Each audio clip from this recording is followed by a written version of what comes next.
Okay, the first thing we're going to do to make our broth is to roast the bones. Now, I've been saving bones, all kinds of bones, pork bones, beef bones, chicken bones, lamb bones. Just put them in a bag, put them in the freezer, and these are still partially frozen. Got about 5 to 6 pounds of bones here. Put them on sheet pans. I put them on silpats just so that the pans are easier to clean later, but you don't need to do that. Anyway, we're going to put these into a 400-degree oven for about 2 hours, and we're going to try to get them onto the pan in as close to one layer as you can get. And while they're roasting, we're going to shake them, take them out and shake them, and then turn them every now and then, maybe 3 times within that 2 hours. Okay, our bones have been in for about an hour. I've already turned them once, so actually, but I'm going to turn them again.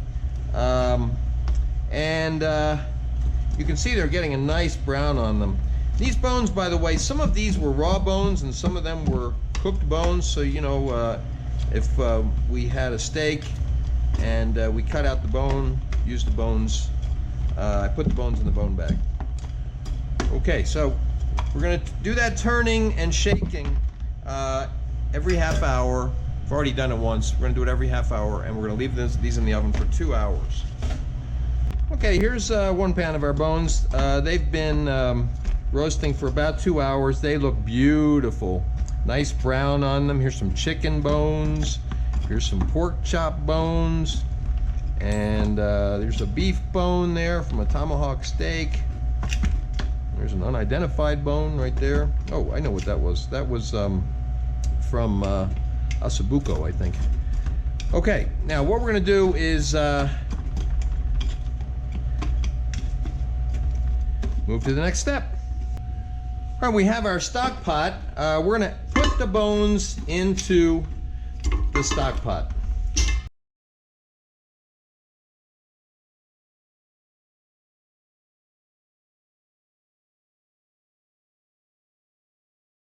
Okay, the next thing we're going to do is add the onions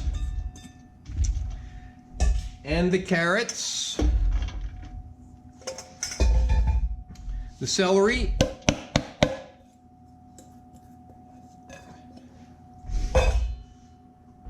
the garlic. I've taken the head of garlic and just cut it across the middle, all right? So there's a bottom part and a top part. Drop the garlic head in there. Bunch of fresh thyme.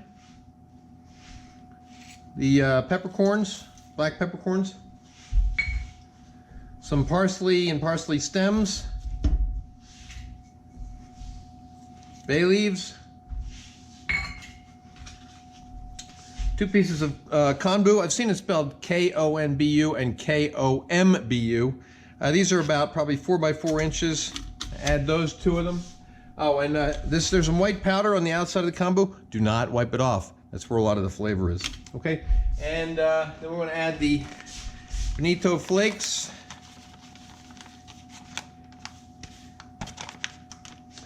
And then if you have any trimmings, I had some scallions that were past their prime. Also, I don't know if you noticed, but I used the leaves from the celery. I think the celery leaves taste great. They add some extra flavor that you do not get from the celery itself. Okay, then we want to add some water till we cover everything. Okay, now I'm going to press everything down into the water. Then we want to bring this close to a boil. I do not want to bring it to a boil. If you bring it to a boil, any fat that's left on the bones will start to emulsify, and it'll be very hard to strain it later. So we're going to bring it close to a boil, and then we're going to let it simmer for 2 or 3 hours. So you need to keep an eye on it as it's coming up close to a boil. And after it starts to get there, it's just starting to get a little bubbling, turn the heat down to a simmer. Watch it until you know it's simmering and not boiling, okay? Okay, so we're just starting to get some bubbling. And so what we're going to do is reduce the heat to low. and let it simmer for 2 to 3 hours. And again, keep an eye on it to make sure it doesn't start boiling. If it does, reduce the heat more, or use a heat diffuser, or take it off the heat for a little while until the temperature reduces. Then put it back on and make sure it doesn't cook it more than a simmer. Okay, here's our stock, which has been simmering for about 3 hours. Now we're going to strain out the solids, and that could be a little tricky since we have some pretty big bones in here, so we might have to do it in a couple of steps. Smells really good though. Now we're just going to discard these solids.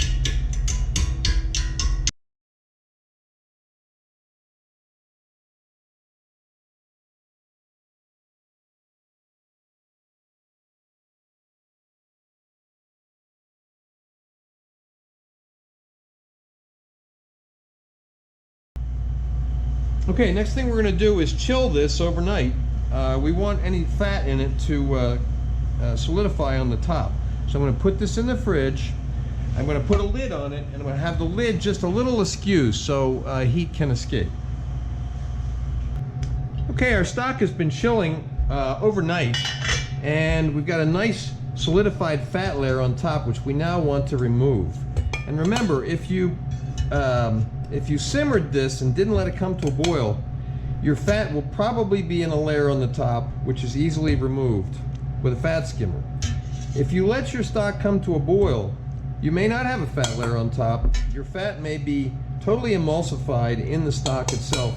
You can try to get it out by straining it through cheesecloth, through a very fine strainer. It can take a while to do that because the fat can clog up the strainer and the cheesecloth. But what we're going to do now, since this is coming off well, is just take off as much of the fat as we can. After we are down to just like little bits of it, I'm going to try to dab those out with a paper towel. And this fat, by the way, you could keep this. You could use this for cooking. It's a great combination of various animal fats, or you can throw it away. It's up to you. Whether you think you'll use it, keep it. If you don't think you'll use it, get rid of it. But I would not recommend putting it down the sink because it could clog up your sink. Okay. Now my fat layer came off very well, but there's a little bit more fat floating in there than I think I can dab out easily. So what I'm going to do is just pour the stock through a fine strainer.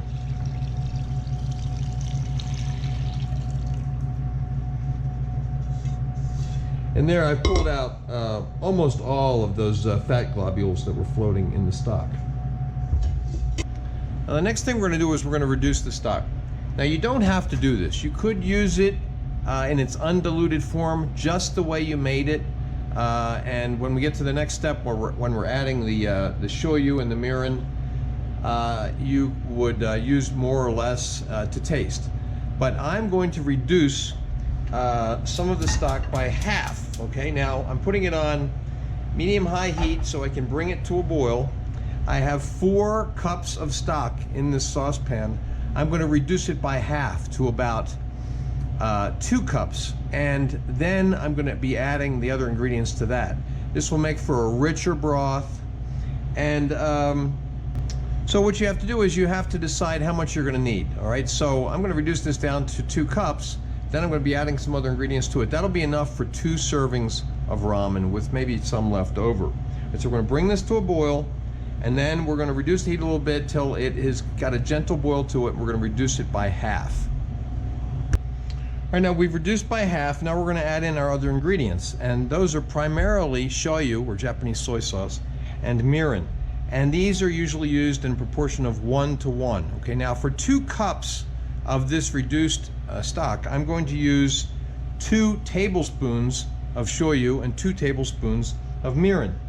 However, I'm going to use a variation on the shoyu. So first I'm going to add 2 tablespoons of mirin, then 1 tablespoon of shoyu, and I recommend that you use the best that you can find, okay?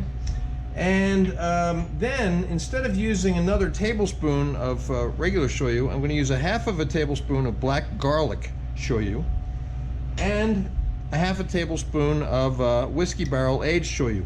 Now you could use just 2 tablespoons of shoyu instead of the black garlic and the whiskey barrel aged. But, and you could also use these in different proportions. I've found that the proportion of 1 part of mirin to 1 part of shoyu works pretty well. And in this case, it's 2 tablespoons of mirin and 2 tablespoons of shoyu to 2 cups of stock. Now, you could also put this same proportion of shoyu and mirin into stock that you don't reduce. I remember I reduced it by half. You don't have to do that. This makes for a richer stock. You could use it unreduced and you're going to get a good taste. You get a better taste if you reduce it. Now let's taste it.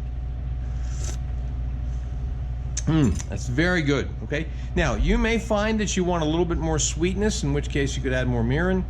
You could find that you want a little bit more depth, in which case you could add a little bit more shoyu. Now finally, we're going to add an optional ingredient. I'm going to add in about a little bit over 1 tablespoon, say maybe it's a heaping tablespoon of miso. I'm using red miso. You could use a different type of miso if you like. And I found that using 1 tablespoon works pretty well.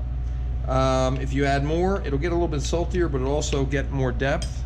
And we want to stir that up really well. You're going to have to break it up a little bit in the liquid to make sure it gets stirred in.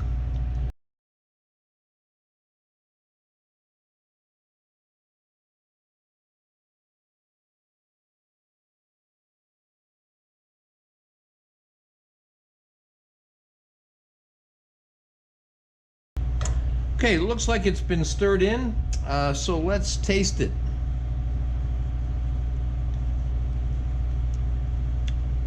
Oh, great. Great flavor, great depth, plenty of umami. Okay, so this is the Any Bones Ramen Broth. I have sources for the special ingredients in the description. I think you'll enjoy this as an alternate ramen broth. Please remember to subscribe to my channel. And thanks for watching.